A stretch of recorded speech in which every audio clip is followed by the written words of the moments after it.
Imaginez un instant. Nous sommes en juillet 2020 et Internet est en ébullition. Ce jour-là, le monde du jeu vidéo est frappé par l'une des plus grosses fuites de son histoire. Des dizaines de gigaoctets de données sensibles sont rendus publics, révélant des décennies de secrets de développement, de prototypes jamais dévoilés, et même les codes sources des consoles comptant parmi les plus vendus de l'histoire. L'entreprise touchée, Nintendo. En quelques jours, les joueurs, qui avaient toujours perçu l'entreprise comme une forteresse imprenable, se retrouvent face à des documents qu'ils n'auraient jamais imaginé voir. Et certains d'entre eux donnent des réponses aux plus grands mystères d'Internet. Star Fox 2 n'était pas un mythe, Pokémon 2 a enfin été rendu public et comptait bien plus de Pokémon qu'or et argent, et Luigi devait bien être dans Mario 64.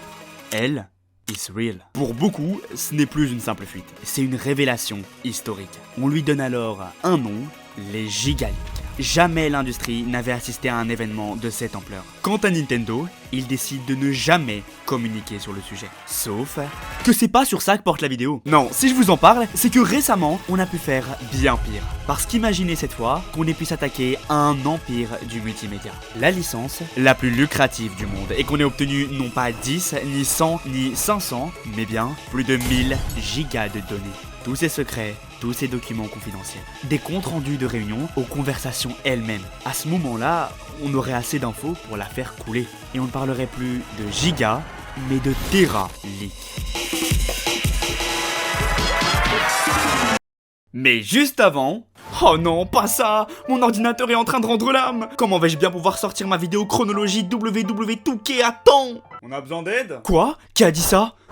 Oh, Razer! Ne serait-ce pas le nouveau clavier Razer Huntsman V3 Pro? Avec ses touches optiques ultra réactives, il s'adapte à tous les besoins. Mais ça, je rêve pas, c'est bien la souris Razer Viper V3 Pro. Grâce à son capteur 30K et ses commutateurs optiques, elle assure rapidité et précision. Oh là là, elle est si légère que maman pourrait s'envoler avec. Heureusement, elle est accompagnée du Razer Gigantus V2, qui existe même en plusieurs tailles. Ah, je pense que vous m'avez pas très bien entendu. Normal, vous n'êtes pas équipé du fabuleux Razer Black Shark V2 Pro, un casque sans fil et équipé d'un micro détachable qui offre un son ultra immersif. Et si t'as encore des soucis après tout ça, genre au hasard, un mal de dos, chut, n'en dis pas plus. Razer et la chaise Isgur V2 sont là pour assurer tes arrières, littéralement. De quoi passer des heures entières assis sans avoir la moindre douleur. Alors, si tu cherches à refaire ton setup, n'attends plus, monte dans le train Razer. Merci à eux pour leur soutien, toutes les informations sont en description. Ok, on est en août 2024, quand l'équipe de sécurité de Game Freak, principaux développeurs de Pokémon, détecte une intrusion dans leur serveur. Sur le moment, ils réagissent pas trop. Seules les informations personnelles de plus de 2600 employés et contractuels ont été compromises. Nom, prénom, adresse mail, etc. Bref, c'est chiant, mais rien de critique sur leur projet. Ils renforcent leur protection et pensent avoir limité les dégâts.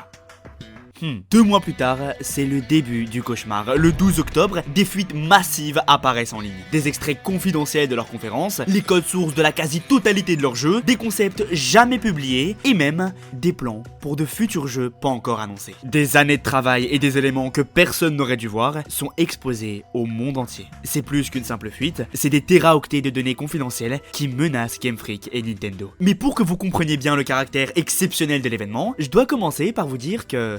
En fait, c'est pas si rare que ça. Par exemple, les Giga Leaks dont je vous ai parlé plus tôt. Bah, y a pas eu que cette fuite de juillet 2020. Non, en fait, il y en a eu une avant et 8 après. Il y en a eu 10.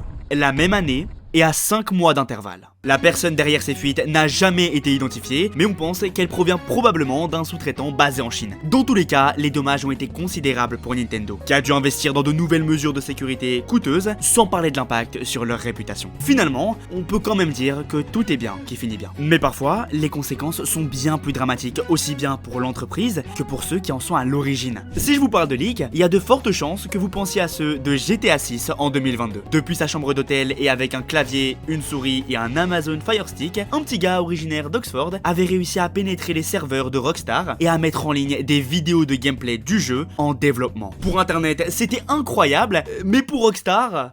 moins. Au-delà des spoilers, les fuites exposaient le code source du jeu, ce qui le rend vulnérable aux hacks et tricheries. L'adolescent a finalement été arrêté, mais son autisme l'a rendu inapte à être jugé. Pour l'heure, il est interné. Et c'est pas le cas le plus célèbre, il y a aussi celui de Cyberpunk 77. En février 2021, le studio CD Projekt est victime d'une cyberattaque massive. un ransomware. Des hackers volent le code source du jeu, mais aussi celui de The Witcher 3 et d'autres projets en cours, et demandent en échange une rançon. Dans le cas contraire, ils publieront tout sur le dark web.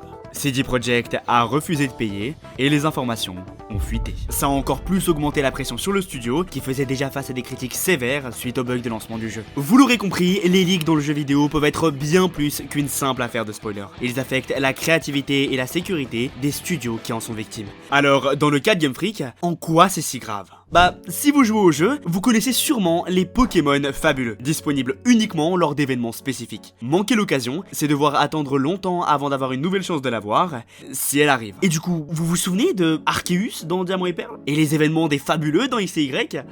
Bah moi non plus. Tous ces événements ont été retardés, voire annulés par Game Freak à cause de ces fuites, parce qu'ils avaient été retrouvés et partagés dans les codes du jeu. Alors, si on transporte ça à plus grande échelle, sur des jeux en développement, ils peuvent annuler leur sortie. Et surprise, au moment où je vous parle, on a appris que des annonces sur les prochains jeux ont été retardées à cause des Terra-Leaks. Dans un contexte ultra concurrentiel comme celui du jeu vidéo, chaque information a de la valeur. Même en plein développement, il arrive que les personnages soient complètement camouflés. Comme ça, si ça leak, pas de galère. Mais avec les Terra-Leaks, cette muraille de sécurité a volé en éclats. C'est pourquoi, je vous rassure, je ne dirai rien sur les jeux en développement. Pas de 10G ni de ZA. Non, à la place, ce que je vous propose, c'est de creuser ensemble. Parce que plus on gratte, plus on réalise que des jeux qu'on pensait moyens auraient pu devenir les plus grands de la licence. Ok, que contiennent ces leaks ?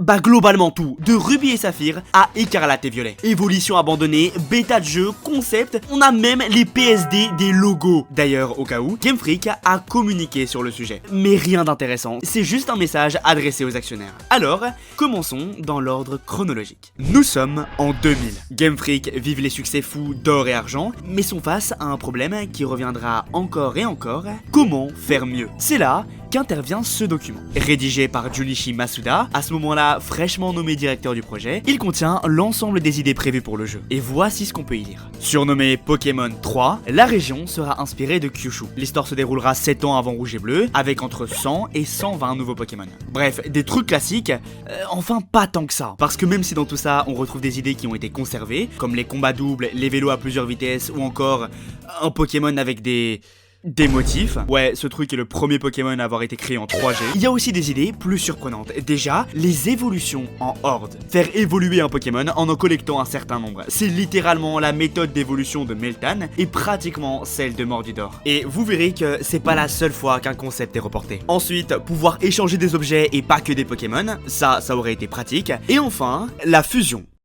La fusion de Pokémon. C'est genre le concept le plus attendu des joueurs et se dire qu'il était bien prévu, c'est un mythe de plus qui est brisé. Par contre, on n'en sait pas plus, juste que ça devait être grâce à un objet en combat et pendant un certain nombre de tours. Ça fait rêver, hein? Bah, pour Masuda aussi. Le truc, c'est qu'il n'était pas prêt pour la quantité de travail que tout ça allait représenter. Le développement de Ruby et Saphir est chaotique. L'effectif a triplé, 30 personnes. Un record pour la licence à l'époque. Et ça nuit à l'organisation et donc à la productivité. Après 2 ans de travail, nous commencions à perdre notre motivation. On nous demandait souvent combien de temps il restait avant que l'on puisse dire que le jeu était terminé. Nous avions tellement de travail. Et pour cause, avec ces idées vient un nombre colossal de nouveaux Pokémon qui ne verront pas tous le jour. Certains d'entre eux seront simplement retravaillés comme Gobu, Libégon, Greninpio ou Hariyama. D'autres recyclés comme Bagiguan, Krabarak et ce truc que Sugimori avait déjà publié dans un magazine bien avant la sortie des jeux, et d'autres encore tout simplement supprimés, et qu'on pourra peut-être revoir un jour. Le concept même de la licence s'est retourné contre eux, tous ces Pokémon ont drastiquement ralenti Game Freak. Ken Sugimori, le directeur artistique de la quasi-totalité des jeux de la série, devait constamment corriger les designs des nouveaux Pokémon réalisés par plusieurs artistes. Beaucoup de Pokémon semblaient étranges et ne ressemblaient pas à des Pokémon traditionnels. Des testeurs ont fini par nous dire qu'ils ne ressemblaient même plus à des Pokémon. Oui, ces trucs-là sont bien des Pokémon. Ils ont été designés par Jun Okutani et n'étaient absolument pas destinés à être rendus publics. On peut y voir un abominable Cacturne, ça, qui sera plus tard retravaillé en Métalos, et Et je sais pas ce que c'est censé être. Comment tu veux changer ça en sprite? Bref, le processus a été drainant et frustrant pour l'équipe qui devait sans cesse s'assurer que les créations finales respectent l'identité de la série. Et dites-vous que certains d'entre eux n'ont même pas pu être entièrement finalisés par Sugimori. C'est donc avec la 3G que les galères de Game Freak ont réellement commencé. Mais contrairement à aujourd'hui, les soucis étaient loin d'être techniques. Au contraire, le support utilisé, la GBA, était bien assez performant. Non, le vrai problème était bien logistique. Sauf que ça se voit pas. Ruby et Saphir sortent et sont d'immenses succès critiques et commerciaux, les idées abandonnées ont été recyclées dans Emerald, et la 3G est devenue ce qu'on connaît aujourd'hui. Il est temps de passer à la suite, alors comment faire mieux? J'étais déterminé à créer la version ultime. Créer un jeu amusant n'est pas suffisant, je veux connecter les gens entre eux où qu'ils soient. Nous allons dessiner le monde de demain, le monde d'un futur lointain sur une feuille blanche appelée Pokémon. Un monde idéal, mais aussi un monde ultime. L'expérience Pokémon ultime. C'est comme ça que Masuda, de nouveau directeur, décrit ses ambitions pour Diamant et Perle. Et y a de quoi. Le support choisi est la DS, 2 écrans, utilisation de la 3D et un écran tactile qui ouvre la voie à de nouvelles interactions. Avec la 4G, Game Freak ne se limite pas à une simple amélioration graphique, mais cherche à réinventer l'expérience de jeu Pokémon dans son ensemble. Pour ce faire, ils ont ça. Un document rédigé par un développeur ayant travaillé sur le débogage des jeux de la 3G. Retrouvez dans les Terraliques, ce rapport de 7 pages liste point par point ce que Game Freak devrait faire pour améliorer l'expérience de jeu. Et ils l'ont fait. Simplifier les connexions en ligne, rendre la course obligatoire, dévoiler les IV et EV aux joueurs, ajouter des fonctionnalités pour augmenter l'affection de son Pokémon et encore beaucoup d'autres choses. Ils ont de l'ambition et encore beaucoup de travail. Et ça tombe bien, ces Terraliques nous donnent aussi un truc du style. Le programme est résumé complet de l'intégralité des meetings du jeu.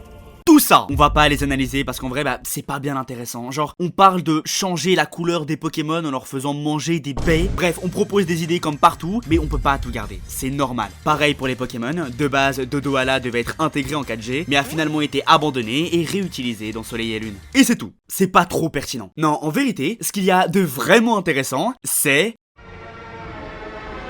Bon. Alors, si vous avez suivi mes derniers shorts ou que vous traînez sur X, vous en avez certainement déjà entendu parler. Typhlosion est un pointeur. Enfin, c'est ce qu'on pensait, mais c'est plus complexe, je vous explique. Tout part de 3 histoires très dérangeantes retrouvées dans les Terraliques. Chacune d'entre elles fait référence à des relations charnelles entre humains et Pokémon, dont la plus dérangeante est celle d'un Typhlosion qui kidnappe une jeune fille et l'enfante.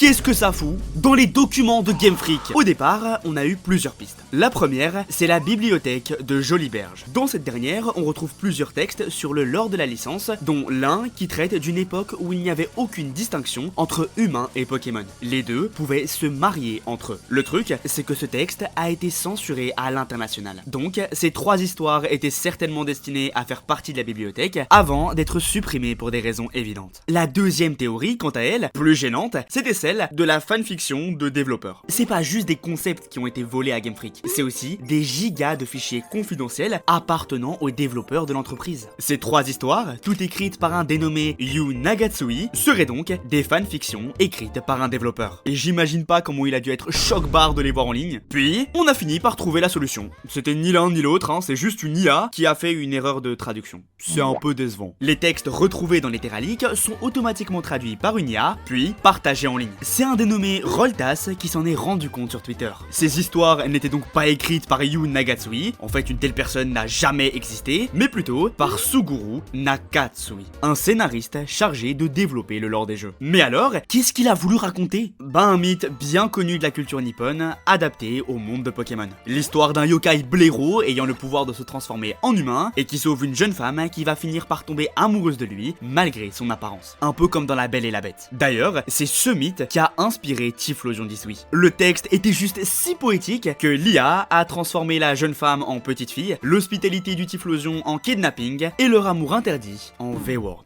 Donc, pas de downfall pour mon GOAT. Heureusement, l'idée d'approfondir le lore ne s'est pas arrêtée là, ça correspond pas trop au terme ultime. Non, pour ça, Masuda avait un autre projet plus ambitieux. Et ça commence par créer une véritable mythologie. Nous voulions créer un scénario autour de la région de Sinnoh qui exprime l'importance de l'équilibre entre l'esprit, l'espace et le temps. Je voulais que Dialga et Palkia deviennent des contreparties pour un sens à l'équilibre. Le temps et l'espace infini, c'est pour moi l'histoire ultime. Ce focus sur l'histoire était une évolution naturelle de la formule classique des jeux de la licence. Exploration, combat, collection. Du coup Masuda voyait dans cette approche l'opportunité d'utiliser le récit comme un contexte qui améliorerait l'exploration et rendrait la région de Sinnoh plus vivante. Le truc, c'est que ce choix a des conséquences. Si l'histoire et la mythologie s'étoffent, le gameplay, lui, reste globalement inchangé. À ce stade, la formule commençait à vieillir, ce qui risquait de lasser une partie des joueurs de la première heure. Heureusement, c'est aussi le moment où la stratégie prend plus d'importance, avec des innovations comme la séparation entre le physique et le spécial, ou l'introduction d'objets stratégiques. Ça a donné naissance au tournoi et à une nouvelle génération de joueurs compétitifs, qui trouveront dans ce gameplay l'occasion de marquer l'histoire. Bref, ils sont à leur prime. Pokémon devient un jeu d'aventure et de combat dans un univers immensément vaste. Platine vient compléter la formule, et les remakes 2G, considérés par certains comme les meilleurs jeux de la licence, viennent peaufiner les plans de Game Freak. On se rapproche dangereusement des 15 ans de la licence, et cette fois, va falloir faire encore mieux. On espère juste que les joueurs s'y retrouveront toujours.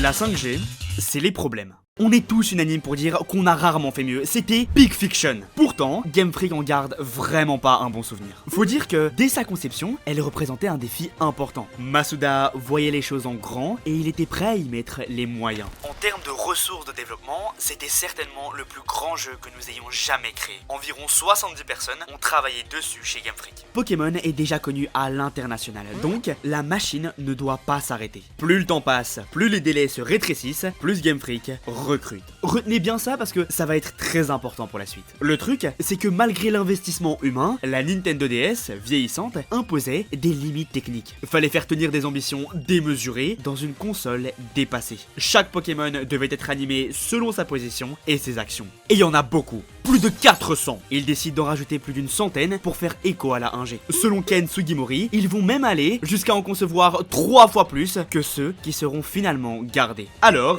que nous disent ces Terraliques? Bah déjà, on a quasiment l'entièreté des bêtas de ces derniers. Les starters, pas mal de Pokémon, genre Charpentier, Carabing et Flamontant. Tous les légendaires, comme Kyurem qui a bien changé, Reshiram, Zekrom, les avatars et Meloetta, mais aussi des Pokémon abandonnés, certainement destinés à servir de test pour l'animation, comme ce truc que l'on retrouve dans la bêta test du jeu, ça qui ressemble vachement à une première version de Glévodo, et cette ligne évolutive qui a sûrement été remplacée par un Moustillon. Et je sais, c'était mieux avant. En tout cas, il y a de fortes chances que toi, derrière ton écran, tu le penses, parce que c'est la réflexion de 70% des gens qui ont joué à la 5G. Les Pokémon d'Unis ne plaisent pas. Ils sont différents et peut-être même un peu trop. Ce choix était parfaitement assumé par Game Freak. Masuda lui-même avait donné cette directive à Ken Sugimori. Je me souviens que Monsieur Masuda nous avait explicitement demandé d'accentuer le côté cool des Pokémon de noir et blanc. Avec toute l'équipe, nous avons donc travaillé sur des lignes beaucoup plus vives et anguleuses que des lignes arrondies. L'objectif était clair. Séduire un public plus mature tout en restant fidèle à l'esprit de Pokémon. Comme dans Rouge et Bleu, chaque Pokémon a été conçu pour avoir sa chance d'être joué. Le truc, c'est que ça a créé des designs marqués, parfois trop différents des générations précédentes. Résultat, les Pokémon de cette génération se retrouvent régulièrement parmi les moins populaires dans les sondages. Et le pire, c'est qu'ils ont été rendus obligatoires. Pas d'anciens Pokémon avant le post-game, les joueurs devaient se les coltiner jusqu'à la fin. L'idée, c'était que les anciens comme les nouveaux puissent vivre une expérience inédite. Mais cette quête de maturité ne s'est pas arrêtée là. Nous voulions changer des choses pour rendre le jeu plus attrayant pour les joueurs adultes. Et nous avons par exemple écrit une histoire que nous pensions un peu plus intéressante pour un public plus âgé. Noir et Blanc voulait bien raconter une histoire plus ambitieuse et complexe. Et ça se ressent dès le lancement du jeu, avec une intro qui devait d'ailleurs être bien plus longue. Ouais, une version complète a été retrouvée dans les Terraliques. Et c'est tout con, mais ça témoigne de l'ampleur de leurs ambitions narratives. Une profondeur qui se retrouve aussi dans divers éléments de sous-texte, comme les ruines des abysses, dont l'histoire complète a, là aussi, été dévoilée dans les leaks. Un bâtiment construit par une reine en l'honneur de son défunt mari et dont la descendance finira par engendrer haine. Ça va jusqu'au titre même des jeux, avec des couleurs comme en 1G. Le noir et le blanc représentant respectivement l'absence totale de couleurs et l'infinité des possibles. Même les textes japonais ont été ajustés pour y inclure des kanji, traditionnellement plus difficiles à lire pour les enfants, dans le but d'attirer les adultes. Côté personnages, on voulait rendre la région plus vivante et engageante, avec une forte diversité, et ça tombe bien, on a retrouvé retrouver l'intégralité des fiches de conception des champions d'arène. On a leur âge, 14 pour les protagonistes et les champions de Goest, 69 pour Watson ou 15 pour Inesia. Certains puants vont devoir redéfinir leurs priorités, leur groupe ethnique, leurs inspirations, du coup ce type est inspiré de Johnny Depp, et leurs principales caractéristiques, comme celle de Carolina, une latina sexy avec une forte poitrine. C'est pas moi qui le dis, enfin genre, c'est littéralement Game Freak qui l'a écrit. Bref, couplez tout ça à une exploration plus immersive grâce au système de saison et une collecte toujours plus gratifiante, et on obtient ce qui est bien parti pour être un renouveau pour la licence. Il ne s'agit pas de jouer sur la nostalgie, ce qu'on veut, c'est plaire aux vétérans tout en séduisant un nouveau public. Mais, il y a un souci. Malgré tous ces efforts, une réalité s'impose. La formule classique de Pokémon commence à vieillir. Les ajouts narratifs et esthétiques ne suffisent pas à masquer un gameplay qui reste trop similaire à celui des générations précédentes. Pour certains joueurs, l'évolution ne semble pas assez profonde, pour d'autres, elle est trop brutale. Et ce décalage entre ambition narrative et limite de gameplay devient de plus en plus visible. Résultat, c'est un flop absolu. Noir et Blanc sont les plus grands échecs de l'histoire de Pokémon. Un vrai traumatisme qui va leur apprendre une chose, le public n'aime pas le changement. Alors, comment faire moins bien ?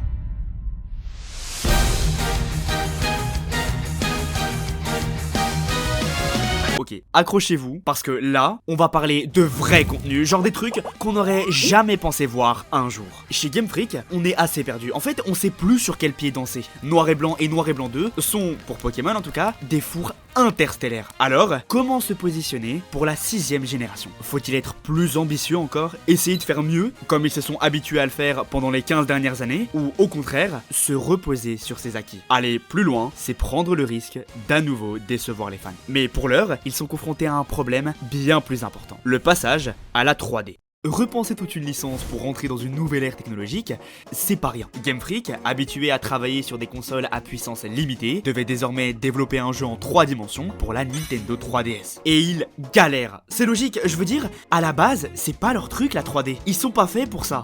C'est faux. Tout ça là, tout est faux. Parce qu'en explorant les Terraliques, on a retrouvé une des toutes premières bêtas du jeu. Et on y découvre que dès le début du développement, Game Freak avait une vision ambitieuse et maîtrisée. Les cinématiques de combat étaient ultra dynamiques, avec une caméra en mouvement constant et des Pokémon en pleine action. Rien à voir avec le produit final. Je veux dire, à quel moment on a trouvé ça normal que Lucario reste de marbre en plein combat? Il a fallu attendre Écarlate et Violet pour que les Pokémon aient des animations en combat et à l'état sauvage. Et c'est pas tout, il y avait aussi un meilleur rendu des lumières et des couleurs, et même une musique spéciale jouée lorsque l'un de vos Pokémon est sur le point d'être KO, comme dans Noir et Blanc. Quant au contenu, vous êtes pas prêts. On y a retrouvé une version complète de la map, incluant le sud de Kalos, totalement absent des jeux finaux. Cette partie devait accueillir 2 villes, 2 villages, et même une île de combat située là où se trouve la Corse. Il y a genre un tas de concepts de ces zones abandonnées. Tout ça avait une place bien définie, avec des descriptions précises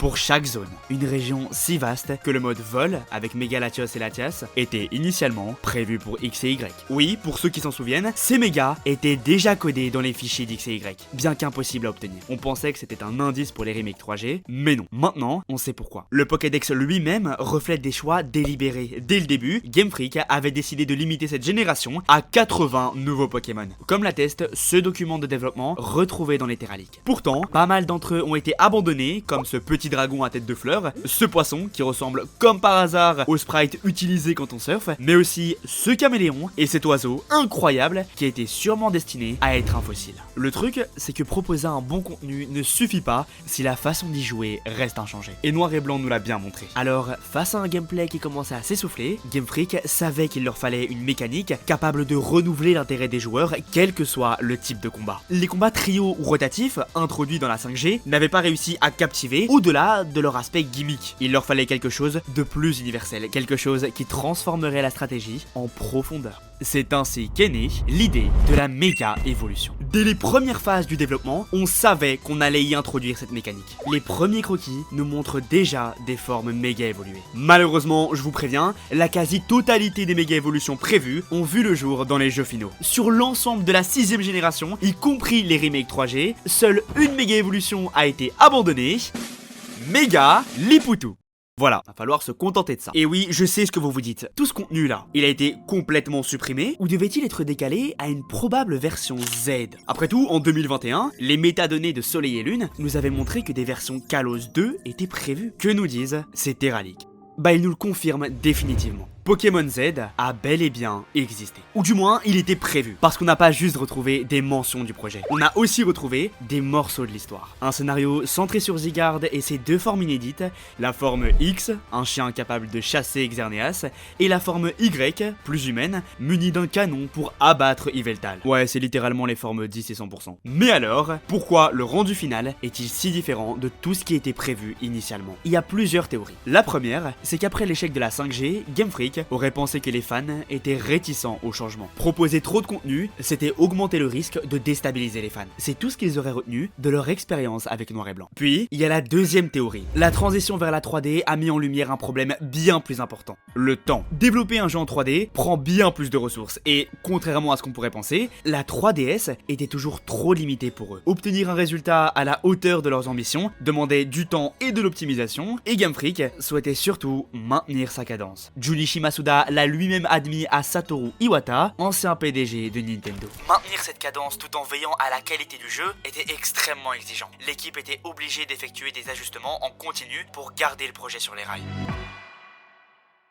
À ce moment de l'histoire de la licence, il devient évident que ce que les fans attendent de Pokémon, c'est un équilibre délicat entre innovation et respect de son héritage. Mais le trouver prend du temps, et ça, ils l'ont pas. Le contenu est donc reporté indéfiniment, et X et Y s'en rend l'état. Pour la première fois, un jeu Pokémon a manqué de temps. On ralentit? Non, ce serait trop intelligent. Et si, à la place, pour minimiser les risques, on choisissait de se reposer sur un levier puissant, qui nous assurerait d'aussi bien respecter l'innovation que l'héritage. Après tout, ce qui fonctionne le mieux, c'est quand on joue avec le cœur des fans. Alors, c'est décidé. Dorénavant, le secret pour maintenir l'engouement et assurer les ventes reposera sur une stratégie claire.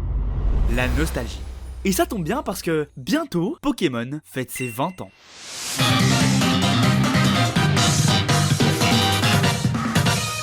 Soleil et Lune, c'est un peu le bébé de Game Freak. Pourquoi? Parce qu'il se devait de marquer un tournant. C'était les 20 ans de Pokémon, et dans l'industrie, un anniversaire comme celui-là, ça se fête et pas à moitié. Parce qu'à ce moment-là, Pokémon ne doit pas seulement plaire aux joueurs. Techniquement, il doit aussi prouver sa pérennité sur le marché. En gros, pour les 20 ans, ils étaient obligés de nous choquer. C'est pourquoi le projet Niji, pour New Standard of Interactive Joy and Innovation, est mis en place. C'est nul autre que le nom de code de Soleil et Lune, et il est accompagné d'une vidéo de présentation montrant un jeune dresseur qui explore une jungle luxuriante avant d'être attaqué par un ours à ring géant. À la fin, une image de la région qui semble être inspirée d'Hawaï s'affiche. C'est sympa, mais ça nous apprend pas grand chose de nouveau. Si? Si, parce qu'on découvre que le héros de ces jeux, à la base, c'était censé être Red, le héros des tout premiers jeux. Cette idée de le réintégrer dans le projet était pas nouvelle. Dès 2020, dans les Gigaleaks, on avait trouvé le modèle d'un Red redesigné. Et si on regarde de plus près le trailer d'annonce de Soleil et Lune, on réalise que l'idée était déjà là, à peine voilée. Red était bien visible à côté de Lillier. Et en quoi c'est important? Ça nous prouve surtout un truc, c'est que dès le début du projet, Game Freak jouait à fond la carte de la nostalgie. Vous voyez où je veux en venir? Et les retours sur la CG étaient mitigés, mais elle s'est pas trop mal vendue. Du coup, on pense avoir trouvé la formule. Dorénavant, on légitimera l'existence d'une nouvelle génération en créant une nouvelle mécanique, et pour ne pas perdre les anciens joueurs et respecter l'héritage de Pokémon, on jouera à fond sur la nostalgie. C'est déjà un peu ce que faisait la méga évolution en soi, sauf qu'elle est plus d'actualité. Rapidement, une question se pose: comment toucher les joueurs en revisitant d'anciens Pokémon sans avoir à créer de nouvelles méga évolutions? C'est là que Masuda ressort une très vieille idée à lui, datant plus exactement de sa conceptualisation de Ruby et Saphir. Faire des Pokémon qui se sont adaptés à leur nouvel environnement, des formes régionales. Alors Game Freak se met au travail. On prévoit 21 formes au total. Or, au final, il y en a eu que 18. Pourquoi? Parce que certaines d'entre elles ont finalement été utilisées dans de nouveaux Pokémon. Ronflex d'Alola est donc devenu Chelours, un sécateur Floramantis et Otaria Oratoria. Mais on sent que c'est pas suffisant. Non, en fait, faudrait quelque chose qui fonctionne à tous les coups. Quelque chose comme un nouvel Evoli. Alors oui, c'est pas du tout une vanne, il devait bel et bien y avoir un nouvel Evoli dans Soleil et Lune, il a finalement jamais existé, et pour une raison assez particulière. Il ressemblait trop à un fanart. Vous avez bien entendu, Game Freak a abandonné un concept parce qu'il ressemblait trop à quelque chose créé par un joueur. Ça soulève une question fascinante. À quel point les créations des fans influencent-elles vraiment les décisions des développeurs? Parce que dans ce cas, Game Freak a jugé que modifier le design aurait coûté trop cher. Ils l'ont eux-mêmes écrit, hein. S'il n'est pas au centre d'un projet plus important, un Evoli de type vol n'a pas de raison valable d'exister, hormis celle de satisfaire les désirs des fans. Du coup, il a certainement été reporté. Mais le recyclage s'arrête pas là. Game Freak voulait aussi introduire des fossiles de Pokémon déjà existants, genre un Dratak qui n'avait pas encore appris à voler ou un Welmer qui vivait sur Terre. Ces deux concepts ont été plus tard partiellement recyclés dans Écarlate et Violet, mais le Pokédex d'Ultralune en a gardé une trace. Bref, il regorgeait de bonnes idées qu'il pouvait recycler à chaque jeu, et parfois ça passait, comme une île de survie où les joueurs affrontaient des robots géants en coop, qui a été transformé plus tard en Red Dynamax. Parfois ça passait pas, genre la possibilité de créer ses propres arènes, une idée que Masuda a depuis Ruby et Saphir et qui devait être concrète en 7G. En tant que maître, le joueur aurait pu choisir ses propres champions parmi les personnages du jeu. Et oui, c'est pour ça que Ryuki existe. Dans le jeu de base, il sert à rien, mais il devait servir de champion de type dragon. On parlait aussi de concours de danse, de customisation de Pokémon et même de compétition par équipe de 5 avec des dresseurs du jeu. Je vous l'ai dit, ils avaient plein d'idées, c'était l'avenir de Pokémon, mais pas encore prêt à éclore. Alors, une fois de plus, pourquoi n'ont-ils pas tout gardé? Déjà, parce que c'était que des idées, hein. Soyez pas tristes, c'est souvent comme ça que ça se passe, on peut pas tout garder, mais aussi, c'est une fois de plus, les limites techniques. Selon Shigeru Omori, co-directeur des jeux avec Masuda, conserver une qualité visuelle élevée sans ralentir le jeu a été un vrai défi, surtout compte tenu de l'aspect visuel vibrant et détaillé qu'il souhaitait donner à Alola. Il voulait clairement repousser les limites de la console, mais une fois de plus, la deadline leur a forcé à faire des concessions. Maintenant, on le sait, Game Freak aime innover, mais chaque changement s'accompagne d'une peur bien réelle, une peur qui a façonné la 7G, prise entre la volonté d'innover et celle de réinventer dans un laps de temps limité. Mais avec l'arrivée de la Switch, tout ça devrait être derrière eux, non? Enfin, en théorie. On y est, enfin! Pour beaucoup, c'est ici que Pokémon a réellement commencé à montrer ses failles. Un moment où les faiblesses sont devenues impossibles à ignorer. Mais attention, je suis pas là pour faire une énième critique technique des jeux sur Switch. Non, ce qu'on va faire, c'est plutôt explorer une idée qui a émergé à cet instant.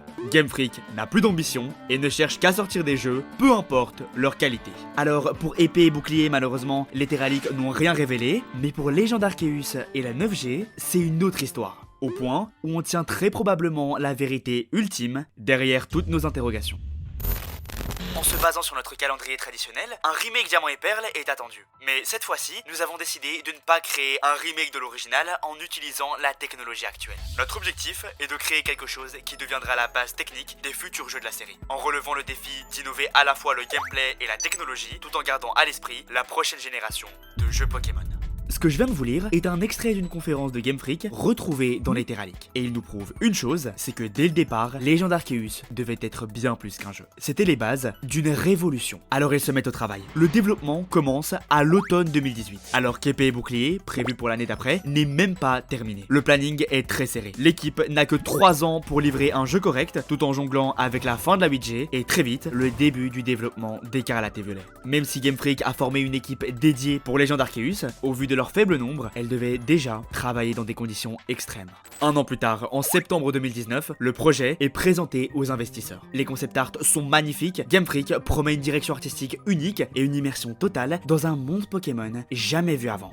Mais déjà, des ajustements sont nécessaires. Date de sortie prévue, octobre 2021. Les remakes d'Ilka, finalement sortis à cette période, n'étaient définitivement pas prévus. Leur développement semble avoir été confié à la dernière minute, sans doute pour éviter de trop frustrer les fans. Et évidemment, rapidement, on sent qu'on pourra pas aller au bout. D'après le planning, la construction de la carte devait être terminée en décembre 2019 et le débogage des jeux commençait dès avril 2021. En parallèle, on est sur les DLC d'épée et bouclier et le début d'Écarlate et Violet. Mais pour créer un monde vivant, riche et immersif, il faut du temps. Beaucoup de temps. Résultat, Game Freak a dû couper dans le contenu. Certaines parties du décor ont été simplifiées et des éléments de la nature supprimés.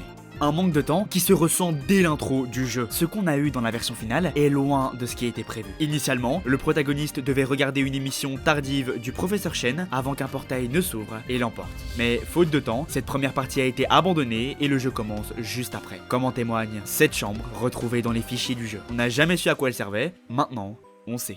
Légende Pokémon Arceus est finalement achevé en juillet 2021, soit 5 mois avant sa sortie. Et il sortira en l'état parce qu'il faut passer au jeu suivant. Et rebelote, une équipe passionnée, pleine de bonnes idées et un scénario parmi les plus intéressants de la licence. Cette fois encore, l'objectif est ambitieux. Créer un vrai monde ouvert où chaque joueur pourra vivre sa propre aventure à sa manière. Et tout ça, va falloir le faire en 3 ans.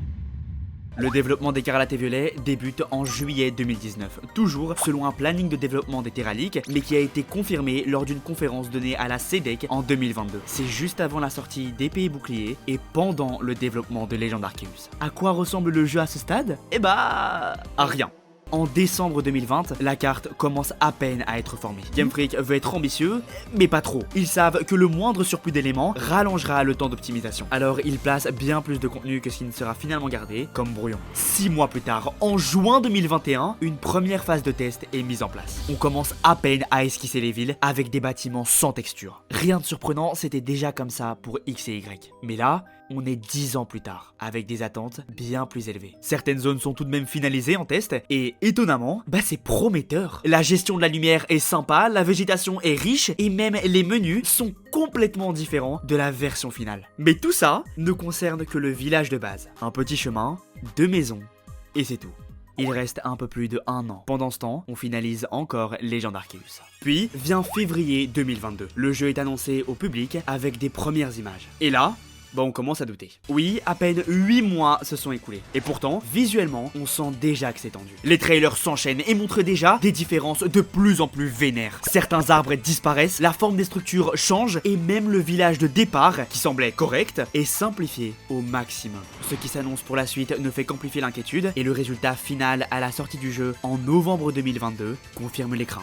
La quantité de contenu supprimé est terrifiante. Les villes ont été réduites à l'essentiel et certaines zones sont carrément abandonnées à la dernière minute. En fait, dès le départ, tout a été pensé pour éviter de perdre du temps sur l'optimisation. Regardez les villes, des lignes droites, quelques bâtiments pour créer un semblant de vie, mais rien de réellement interactif. On est passé de véritables checkpoints immersifs à des décors vides, juste bons, à donner une illusion de parcours. Et tout ça accompagné des bugs qu'on connaît aujourd'hui. Au final, le développement d'Écarlate et Violet aura duré 3 ans, conceptualisation comprise. C'est la norme pour Game Freak depuis Ruby et Saphir, mais le problème, c'est que ce rythme effréné ne laisse aucun espace pour souffler. La suite, vous la connaissez, un DLC est annoncé avec plein de bonnes idées, dont la vraie fin, mais il faudra attendre 1 an pour en avoir ne serait-ce qu'un aperçu. Et pendant ce temps, la machine continue de tourner sans arrêt. En février 2024, Legend ZA est annoncé, et c'est pas qu'une théorie, les leakers qui sont en possession du code source du jeu ont confirmé qu'il était quasiment terminé et en pleine finalisation. Tout indique que ce projet a été développé en parallèle de la 9ème génération et de ses DLC, dont la finalisation aura probablement permis de lancer les bases de la 10ème génération. C'est pour ça que les retours des joueurs sont pris en compte 2 jeux plus tard. Quand les critiques d'Épée et Bouclier sont arrivées, Légende Arceus était déjà en développement. Ces critiques ont donc influencé Écarlate et Violet et ainsi de suite. Game Freak montre de moins en moins d'images et même si on espère être surpris, il est fort probable que ce soit simplement parce que visuellement, ces jeux ne sont pas encore à la hauteur. Alors, c'est la faute de qui ? La réponse, on ne l'aura ni de Game Freak, ni de Junichi Masuda. Lui qui déclarait fièrement lors d'une interview pour Épée et Bouclier que plus de 1000 personnes avaient travaillé sur le jeu. Un chiffre impressionnant, sauf qu'il inclut les équipes marketing, les partenaires externes et pas uniquement les développeurs. En réalité, Game Freak, c'est moins de 200 personnes. Pour comparer, Mario Odyssey comptait 205 développeurs, Xenoblade Chronicles 3 en avait 270 et Breath of the Wild environ 300. Sans compter les renforts extérieurs. Alors oui, 200 développeurs en 2024, c'est faisable, mais à condition de leur donner 2 années en plus et d'éviter de les faire travailler sur 2 projets en même temps. 3 ans par jeu, c'est la norme depuis Ruby et Saphir, mais ce délai devient intenable avec la complexité croissante des jeux. Pourtant, Game Freak regorge de bonnes idées. Omori, par exemple, directeur de la 9G, ne cache pas sa passion pour cette génération, souvent exprimée en interview. Dans ce cas, pourquoi 3 ans ? Pourquoi si peu de temps? Eh bien la réponse se cache une fois de plus dans les Terraliques. En fait, Game Freak n'a jamais manqué ni d'ambition ni de motivation. Le vrai problème, c'est tout ce qu'il y a derrière. Le véritable ennemi de Pokémon, c'est Pokémon lui-même. Et pour le comprendre, on va traiter d'un dernier sujet de ces Terraliques, The Pokémon Company. En 2000, Pokémon est victime de la Pokémania. Tout le monde veut sa dose de Pokémon. C'est pourquoi TPC a été conçu pour soulager Game Freak. L'entreprise devait gérer tout ce qui concernait l'univers de Pokémon au-delà des jeux. L'idée, c'est de permettre à Game Freak de se concentrer uniquement sur le développement des jeux. Mais avec le temps, la machine est devenue incontrôlable. Game Freak n'est plus maître de son propre calendrier. Dorénavant, c'est eux qui doivent s'aligner sur la stratégie globale dictée par TPC. Prenons l'exemple de l'anime. The Pokémon Company veille à ce que les épisodes soient en phase avec la sortie des jeux et le merchandising. Le truc, c'est que le rythme imposé au jeu est devenu si infernal que l'anime n'a plus le choix. Il a dû se réinventer, devenir une entité indépendante avec son propre lore. Et les Terraliques le confirment, parmi les documents divulgués, on retrouve une discussion entre Keiji Fujiwara, l'un des responsables de l'anime, et Shigeru Omori, accompagné de développeurs de Game Freak. Dedans, Fujiwara y détaille ses plans ambitieux pour une transition post-achat, mais voilà, coup de théâtre, il va devoir tout revoir. Pourquoi? Parce que ses idées se rapprochent trop des concepts prévus pour la 10e génération. Résultat, l'anime et les jeux ne travaillent plus main dans la main pour raconter une histoire commune, leur priorité est désormais d'éviter les collisions narratives tout en respectant leurs délais respectifs. Le souci, c'est que c'est un cas unique dans le monde du jeu vidéo, il n'y a rien de vraiment comparable. On parle d'un empire du multimédia où tout est interconnecté. Sortir un nouveau jeu, c'est sortir une tonne de produits dérivés, et c'est pas négociable. Le planning est verrouillé. Voilà la réponse définitive à la chute de Pokémon. Depuis Ruby et Saphir, Game Freak ne souhaite qu'une chose, c'est faire des bons jeux. Mais ils sont constamment freinés par des deadlines intenables. À plusieurs reprises, on a pensé qu'ils n'étaient pas capables d'être à la hauteur de certains défis techniques, comme le passage à la 3D ou la création d'un open world, mais ces Terraliques nous ont prouvé tout le contraire. Ce n'est pas qu'ils ne savent pas, bien au contraire, ils ont les compétences, mais pas la marge de manœuvre pour les exploiter pleinement. Ce qu'ils sortent, ce n'est pas ce qu'ils auraient voulu faire, c'est ce qu'ils ont réussi à faire dans les délais impartis. Et malgré tout ça, les jeux se vendent par millions. Parce que Pokémon est une machine qui fonctionne malgré elle. Et chaque succès renforce le besoin de maintenir ce rythme infernal. La question n'est donc plus de savoir si Game Freak pourra continuer à suivre cette cadence, mais plutôt si cette cadence ne finira pas par causer l'effondrement de l'édifice tout entier.